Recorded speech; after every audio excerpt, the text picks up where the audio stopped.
एक ही इंसान कभी शांत, कभी गुस्से में और कभी उदास क्यों हो जाता है? क्या आप लोग ने कभी ऐसा सोचा है? हरे कृष्णा दोस्तों, आइए इस प्रश्न का उत्तर हम सब भगवत गीता के चैप्टर 14 के माध्यम से जानते हैं। अर्जुन पूछते हैं, हे प्रभु, ये जो 3 गुण बताए जाते हैं, सत्व, रज और तम, ये क्या होते हैं? मनुष्य को ये कैसे बांधते हैं और इसके लक्षण क्या है? और इंसान इन 3 गुणों से ऊपर कैसे उठ सकता है? श्री कृष्ण कहते हैं, पार्थ, प्रकृति की ये 3 गुण ही पूरे संसार को चलाते हैं। सत्व गुण ज्ञान, शांति और अच्छाई देता है, लेकिन यह भी मनुष्य को सुख और ज्ञान के अहंकार को बांध देता है।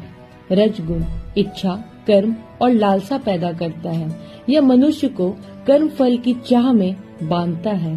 तम गुण अज्ञान, आलस्य और भ्रम लाता है, यह मनुष्य को अंधकार में डाल देता है। जब तत्व बढ़ता है तो शांति होती है, रज बढ़ता है तो बेचैनी होती है, और जब तम बढ़ता है तो आलस्य और भ्रम बढ़ता है। जो मनुष्य इन तीनों गुणों को सिर्फ देखने वाला बन जाता है, न उनसे प्रभावित होता है, न उनसे घबराता है, वही इन गुणों से ऊपर उठ जाता है। जो मुझे पूर्ण श्रद्धा से भजता है, वह इन तीनों गुणों को पार करके ब्रह्मा स्वरूप को प्राप्त होता है। फिर मिलेंगे भगवत गीता के एक और नए उपदेश के साथ। राधे राधे।